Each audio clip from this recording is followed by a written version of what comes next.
Praise the lord.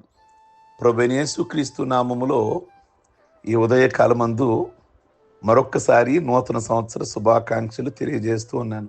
ఈ సంవత్సరం అంతట్లో కూడా మీరు అన్ని విషయాలలో కూడా భౌతికంగా, ఆత్మీయంగా, ఆరోగ్యపరంగా అన్ని విషయాల్లో వర్ధిల్లాలని మేము మీ కొరకు దేవుని సన్నిధిలో ప్రార్థిస్తున్నాం.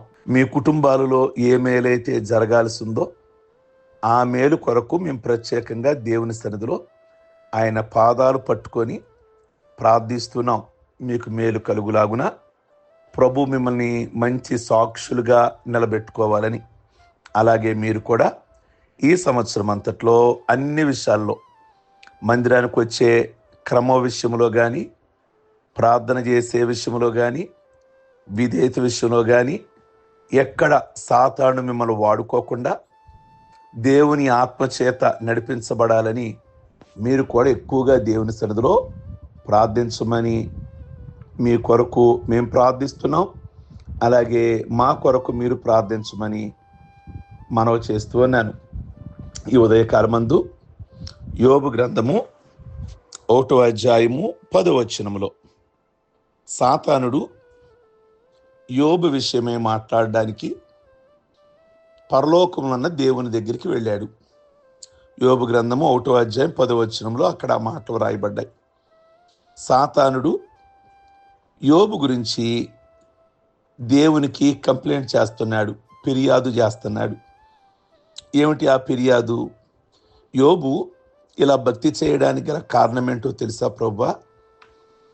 ఎందుకు భక్తి చేస్తున్నాడు అంటే, నీవు అతనికిని, అతని ఇంటి వారికిని, అతను కలిగిన సమస్తము చుట్టూ కంచి వేశావు కదా అని అన్నాడు. అపవాది అంటే యోబు చుట్టూ ఉన్న దేవుని ప్రాకారం గురించి మాట్లాడుతున్నాడు. దేవుడు యోబు చుట్టూ ఒక కంచి వేశాడట, ప్రాకారం వేశాడట. అంటే దాటి యోబు దగ్గరికి వెళ్ళలేని పరిస్థితి సాతానుడు కొందక్కడ. అంటే ఎన్నోసార్లు సాతానుడు యోబు దగ్గరికి వెళ్ళాలని చూసుంటాడు, కానీ దేవుడు యోబు చుట్టూ కూడా కంచి వేశాడు. ఈ ఉదయకాలమందు ఎన్నోసార్లు సాతానుడు నీకు నష్టాన్ని కలగ చేయాలని, నీ శరీరానికి రోగాన్ని పెట్టాలని, నీ ఆస్తి మీద దాడి చేయాలని, నీ ఆరోగ్యం మీద దాడి చేయాలని, నీ కుటుంబాన్ని విచ్ఛిన్నం చేయాలని, నీ పిల్లల విషయంలో కానీ ఇలా టోటల్గా రకరకాలుగా వాడు ప్రయోగాలు చేశాడు. కానీ వాడి ప్రయోగాలు చల్లలేదు. కారణం ఏంటో తెలుసా? దేవుడు నీ చుట్టూ ప్రాకారం ఉంచాడు, దేవుడు నీ చుట్టూ కంచి వేశాడు. ఆ కంచి ఉన్నది కనుకే నెమ్మదితో ఈ సంవత్సరంలోకి ప్రవేశించగలిగావు.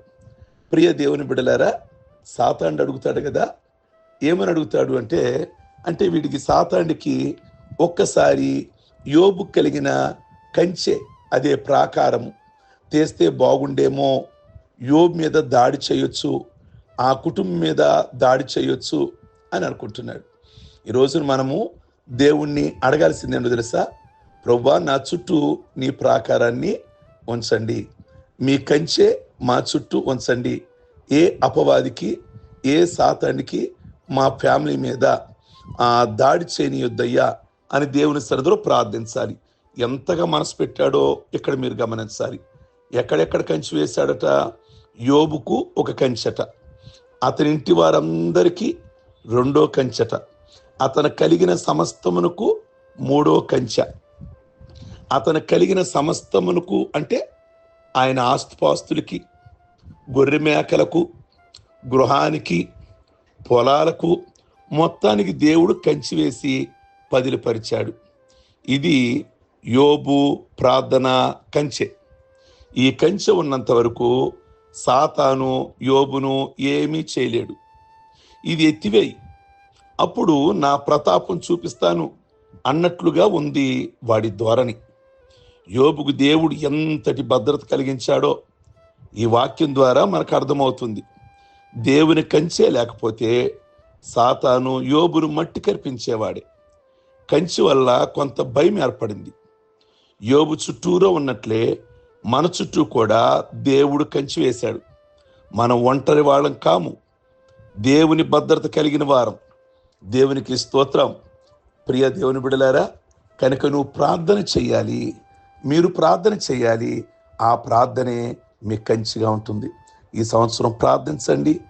దేవుడు మీకు కలిగిన ఆస్తికి, మీకు కలిగిన కుటుంబానికి, మీకు కలిగిన టోటల్ అన్ని విషయాల్లో కూడా ఆయన కంచి వేయునుగాక. ప్రార్థించుకుందాం. సర్వశక్తి కలిగిన తండ్రి, యోబు చుట్టూ కంచి వేశారు గనకే సాతానుడు లోపలికి వెళ్ళలేకపోయాడు. ఈరోజు ఈ ప్రార్థనలో ఏకీభిస్తున్న ప్రతి కుటుంబానికి కూడా మీరు కంచి వేయండి.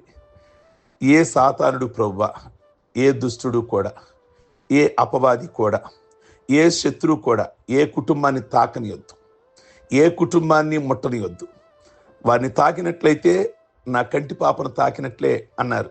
కనుక మీ బిడ్డలు మీరు భద్రంగా చూస్తున్న విధానమును బట్టి మీకు స్తోత్రం. అలాగే మేము కూడా ప్రార్థన చేసుకుంటే మా చుట్టూ మీరు కంచి వేస్తానని చెప్పిన దేవా మీకు స్తోత్రాలు. ఈరోజు మీ బిడ్డల కుటుంబాల చుట్టూ కూడా ఈ 2025లో 24లో ఎలా కంచి ఉంచారో అలాగే కంచి ఉంచండి. ఏ విధమైన ఆస్తి నష్టాలు, అలాగే ప్రభువా అనారోగ్యాలు ఎక్కడా కూడా వారి కుటుంబాలలో కలగనీయకుండా వారి కలిగిన దీవెన, వారి కలిగిన ఆశీర్వాదాన్ని దినదినము కూడా భౌతికంగా, ఆరోగ్యంగా, ఆత్మీయంగా అన్ని విషయాలు వీరు వర్ధిల్లాలని మీ సన్నిధిలో ప్రార్థిస్తున్నాం. వారు అనుకున్నవన్నీ ఈ సంవత్సరంలో జరగాలి ప్రభువా. అయ్యా మీరు ప్రారంభించండి, మీ కార్యాలు వారి కుటుంబంలో ప్రారంభించండి. నూతన సంవత్సరంలో, నూతన నెలలో నూతన దీవెనలు, నూతన ఆశీర్వాదాలు వారి కుటుంబాలలో కలగజేసి మీ నామమునకు మహిమ తెచ్చుకొని, అలాగే ఈ దినం పెళ్లి రోజు, అలాగే పుట్టినరోజు, అలాగే రక్షణ పొందిన రోజులు ఎవరైతే చేసుకుంటూ ఉన్నారో వాళ్ళని ఇహమందు పరమందు అన్ని విషయాలు అభివృద్ధి, ఆశీర్వాదం కలగచేయమని యేసయ్య నామములో అడుగుచున్నాం తండ్రి. ఆమేన్. God bless you. మీ అందరికీ ఉదయకాలమందు